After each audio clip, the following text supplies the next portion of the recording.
Gabi nung ika-11 ng Nobyembre taong 2022.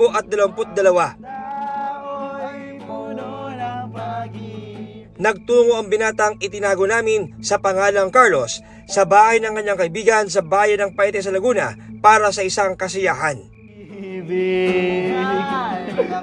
Tagay pa! Nadatnan ni Carlos ang isa pang kaibigan na tinawag naming si Cathy, 17 taong gulang. Uy, Cathy, may ka lang? Si Bugs kasi. Gawin na naman kayo?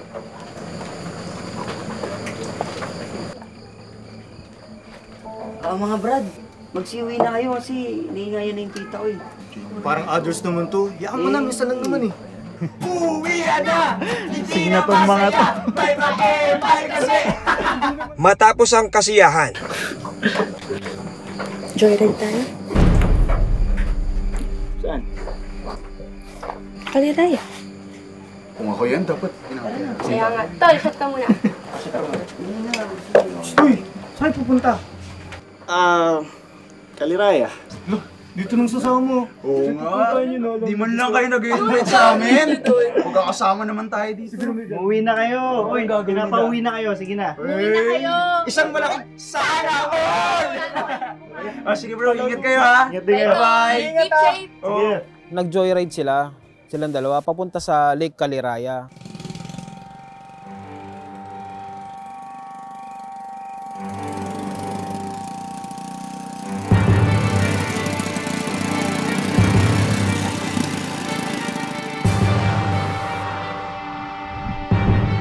Wala na kami ni Bugs. Kailan pa? 3 araw na. pero lingid sa kalaman ng dalawa, isang malagim na gabi pala ang naghihintay sa kanila.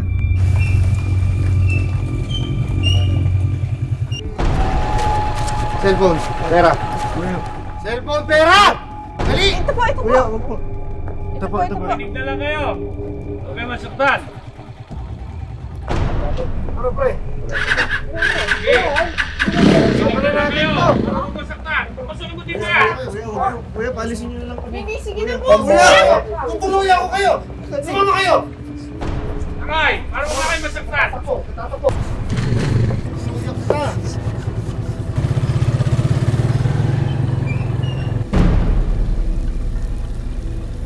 Pakawalan niyo na po kami, please. Pakawalan niyo na po kami! Binigyan na namin ang gusto nyo. Ano pang kailangan nyo sa amin? Tumahimik kayo, nagdedelehensya lang kami. Ayon sa Lumban Police, dinala sina Carlos at Cathy sa isang masukol na bahagi ng Barangay Caliraya sa bayan ng Lumban.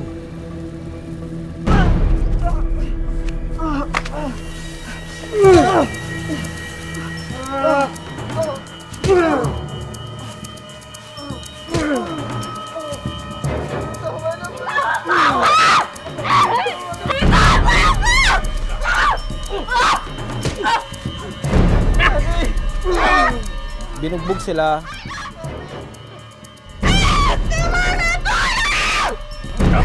Tama na! Pinagtakangkaan din silang patayin gamit ang isang matulis na bagay.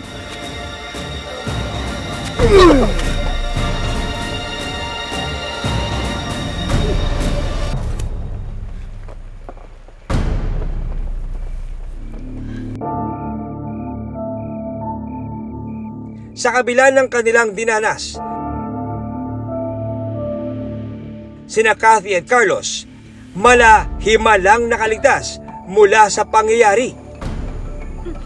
Carlos! Carlos! Carlos! Carlos! Carlos, gumising ka!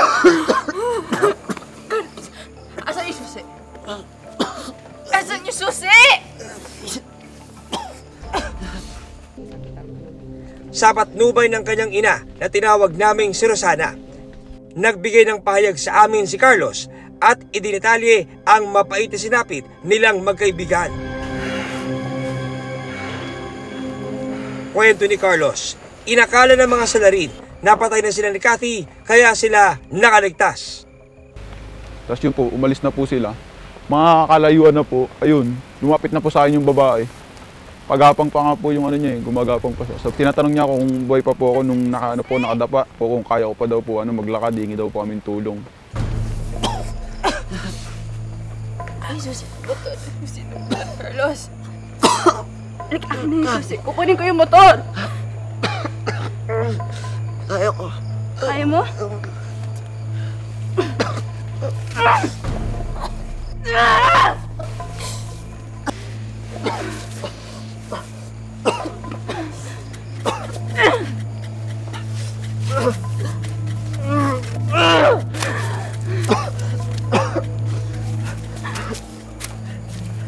Kahit duguan at hinang-hina, nagawa ni na Carlos at Cathy na makapaglakad ng mahigit 1 kilometro para humingi ng saklolo. Pag may motor naman po, tumatago po kami para po kasing trauma na po kami sa motor po.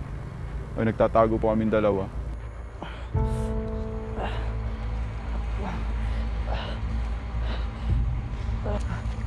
Oh! Carlos!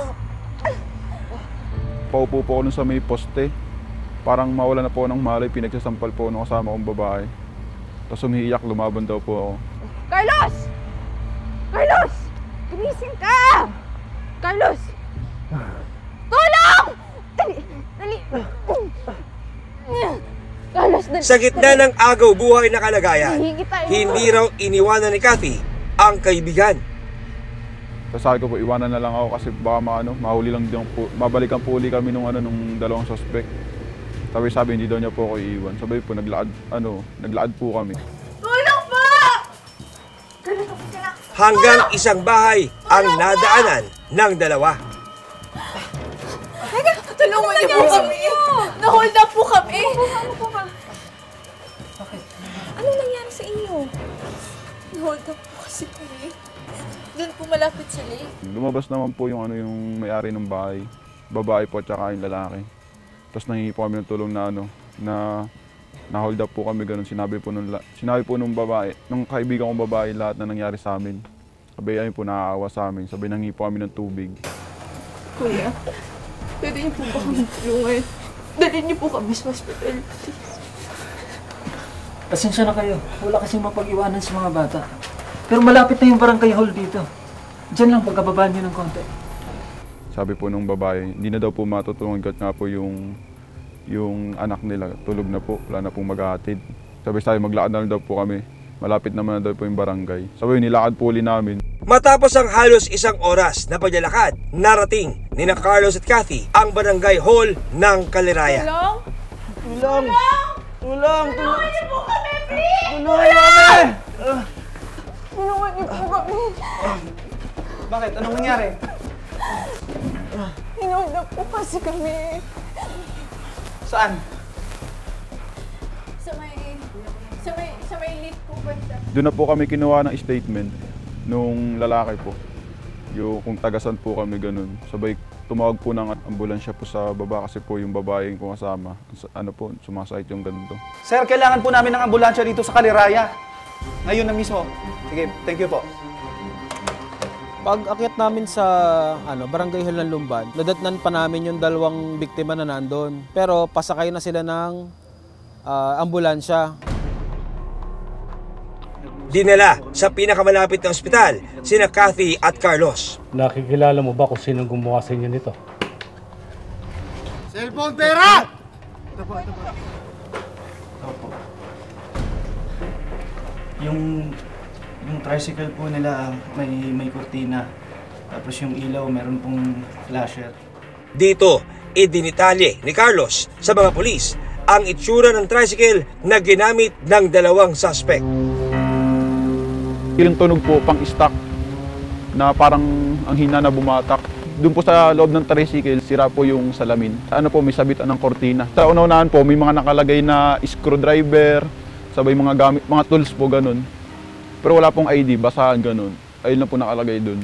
Sa medical legal report, isang saksak sa likod ang tinamo ni Carlos, habang 4 na saksak naman ang tinamo ni Cathy. Base sa medical legal report, meron tama ang babae sa tiyan at sa iba't ibang parte ng katawan. Kung di ako magkamali, mga 4 na saksak yung natamo niya. Samantalang yung lalaki naman is may saksak siya sa likod, marami siyang tama sa iba't ibang parte ng katawan din niya. Bukod sa mga tinamong saksak, makikita rin sa katawan ng mga biktima ang mga sugat dulot ng kanilang panlalaban sa mga suspect. Sa ulo, may mga tama po siya. Yung saksak sa tiyan, yung mga tama sa ulo, dahil dun sa paghampas sa kanya ng baril. Bunso sa 6 na magkakapatid, si Carlos. Pangarap daw niyang maging isang pulis. Pareho rin nasa grade 11, sina Carlos at Cathy. Ni sa hinagap, hindi raw nila inakalang sasapitin nila ang krimen. Grabe, iniyak ko talaga dun sa lumba na yun. Hindi kami makatulog nung araw na yun. Yung ginawa sa anak ko, hindi ko matanggap talagang wala naman sa kanilang ginawa. Tapos papatayin nila. Nitong nakaraang Disyembre, sinamahan ni Carlos ang mga pulis sa lugar kung saan nangyari ang krimen. Pero nakasubsub lang doon yung tricycle no? Parang siniksik lang nila. Ikaw, nandoon. Buka na ginulpe. Pinaghahampas ng shotgun, hindi po pinagtatandaan. Sa patuloy na investigasyon ng mga pulis, isang mahalagang impormasyon ang isisiwalat ni Cathy. Ano ang ginawa ng dalawang suspect sa Dalagita? Mapanagot pa kaya sila sa ginawa nilang krimen? Sa panayam kay Carlos, idinetali niya kung paano nangyari ang krimen.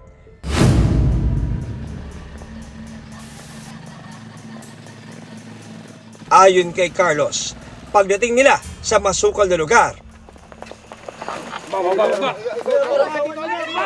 pinababa siya ng tricycle habang nakatutok sa kanya ang baril. Pag-attack po sa akin, pinukpok po agad ako ng baril. Para po nahina yung katawan ko kasi po inampas po sa may ganto po, sa may batok. Malapit po sa batok. Sabay napa-load po ako, sabay tinadyaan po ako, napadapa na po ako. Tapos yung sinundan na po agad ako ng malaki katawan, doon na po pinagyayabat nung hawak niyang baril. Sabay sa ganito, hindi na po nakakalusukan na po ng suka ng dugo. Kahit po sa ganito po inapas sobrang sakit Habang binubugbog siya ng isa sa mga suspect. Sasaksakin kita, bumaba ka dyan! Sasaksakin kita, bumaba ka!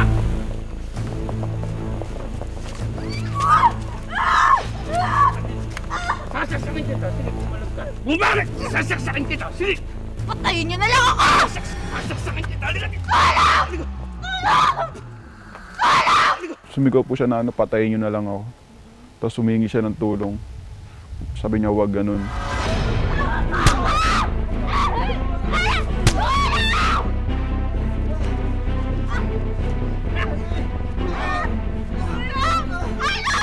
Ilang sandali pa.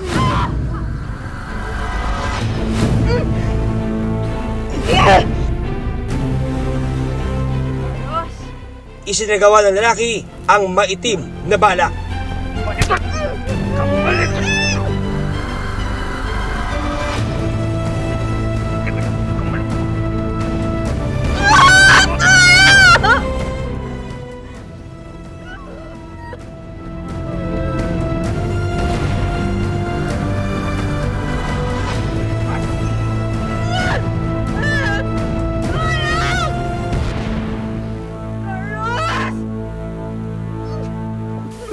Gusto man daw tulungan ni Carlos ang kaibigan, ay wala siyang nagawa. Binalikan puli ako nung isa yung malaki katawan, doon pinagtatadyakan puli ako, sabay dinadalbugan po sa likod. So po manlaban, kaso po hindi po makalaban ko at nga yung katawan ko po bugbog na bugbog po, hindi po makagalaw, parang lumpo po ako nung na yun. Yung pagkampas pa lang sa akin, parang naging lumpo po ako. Natagpuan sa pinangyarihan ng krimen ang baril na dala ng mga suspect. Unknown caliber pa yung ginamit. Ito isang shotgun replica. Yan ang ginamit nila sa pang-hold up. Ngayon, ito ay pinaghahampas sa kanilang dalawa. Kung kaya't nasira ito at na-recover natin ito sa crime scene na durog na. Tingnan mo na yata. Sige, takbo. Takbo. Matapos gahasain si Cathy, narinig daw ni Carlos ang usapan ng dalawang suspect. Sabi, pre, kuha yung itak. Ayun po, sabay yun. Hindi po siguro nakuha yung itak. Ito na.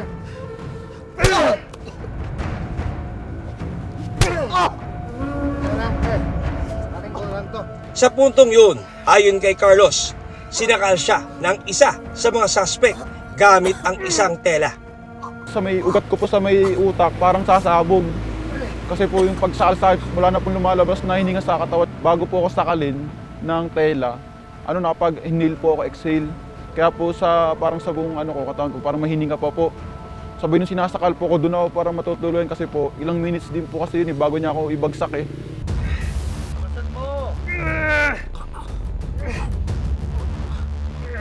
Hindi pa doon natapos ang kalbaryo ni Cathy at Carlos. Ito, siguraduhin mo na yan.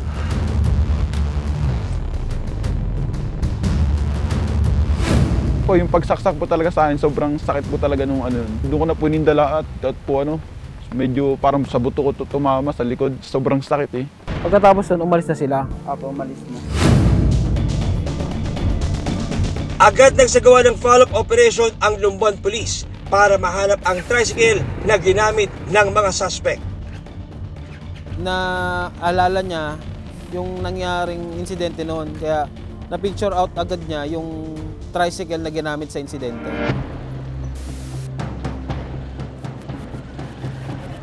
Boss, routine check lang. Lisensya mo.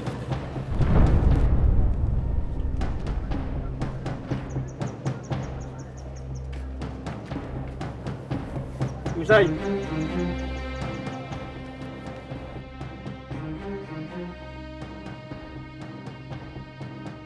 Accidentally nakita lang ito namin nung suspect kasi hot pursuit kami.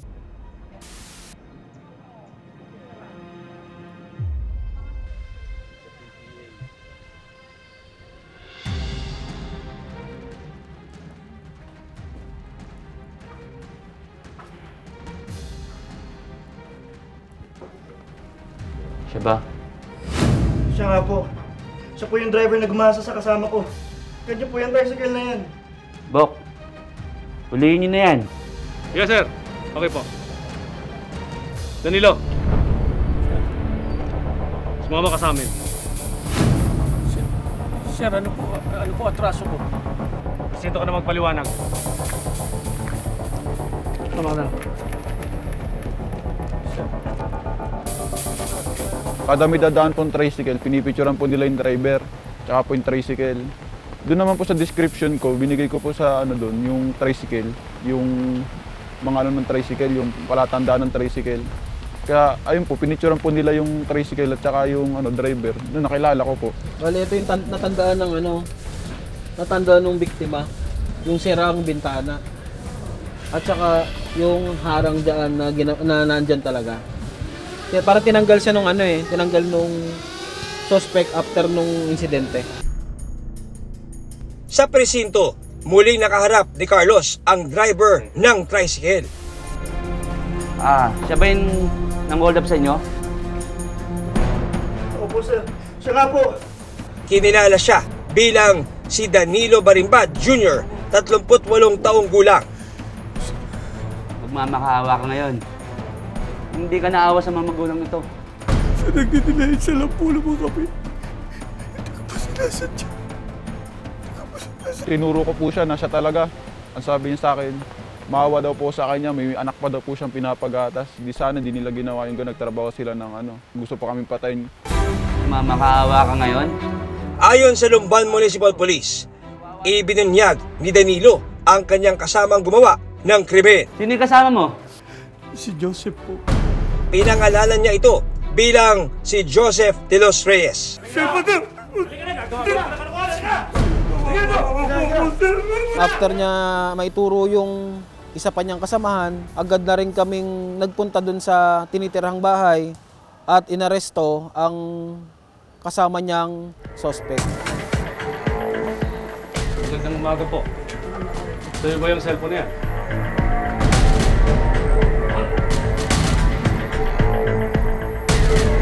Nakuha rin daw sa mga kinakasama nina Danilo at Joseph ang mga cellphone nina Cathy at Carlos. Cellphone ng biktima yan ah. Ba't nandito yan? Bruman! Labas mo yan dito! Labas! Bakit? Yes! Halika, halika! Bakit? Mama ka sa amin! Joseph De Los Reyes, inaaresto ka namin sa salang robbery at attempted homicide. Bali yung mga items na nakuha dun sa victims ay na-recover dun sa bahay ng suspect at doon sa bahay ng suspect ay na-aresto rin namin yung dalawang babae kung saan sila pala ay kinakasama ng dalawang suspect natin. Sa kanila natin na-recover ang dalawang cellphone at yung iba pang mga gamit na ninakaw ng dalawang suspect. Sa presinto, hindi na nagawang itanggi nina Danilo at Joseph ang nagawang krimen. Ayon sa kanila, nagiinuman sila nung wala na silang pang-inom. Tinry nilang mang-hold up dun sa itaas kasi madilim dun sa lugar. Base po dun sa aming sa aming mga datas na nakuha, yung isang suspect is meron ng previous record at nakulong na rin sa kasong drugs.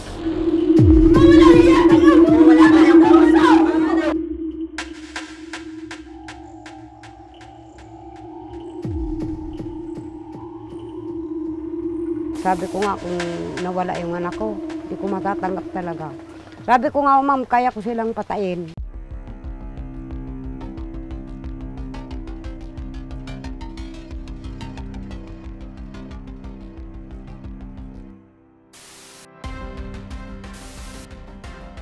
Nakilala din po ng babae yung driver. Nakita niya rin po yung mukha eh. Sa panayam ng GMA News, inamin din nina Danilo at Joseph ang nagawang krimen. Positibo, ikaw ay kinilala bilang gumawa nitong krimen na ito. Ano masasabi mo? Ginawa ko pong kasalanan ko. Bakit? Sobrang kalasingan. Meron ka mensahe sa mga biktima? Sana po, mapatawad ko nila ako. Ginawa ko lang po sa kanila po. Pero hindi ko po kailangan sinungalingan po. Kung namin ko po na ako po ng hold up po. Nagkuha ng mga cellphone. Okay. Sana po patawarin po nila ako. Marami kaming hinain na kaso eh. Pero ang tinanggap po ng court ay yung robbery with rape at robbery. Sa kabila ng kanilang sinapit, malaki ang pasasalamat ni Carlos sa kanilang pagkakaligtas mula sa mapait na sinapit. Swerte na nga lang po namin, siguro dahil na lang din kay God na binigyan kami ng second life, ganun. Para matigil siguro yung gawain nilang ganun. Sobrang thankful po kasi nabuhay ako. Ilalaban ko po yung kaso kasi ayaw ko na pong makalaya yung mga suspect na yun. Kasi kung makakalaya pa po yun, gagawa po sa iba ng ng ganong krimen. Kaya mas mabuti pong makulong talaga sila. Pagdusahan po nila yung ginawa nila sa amin.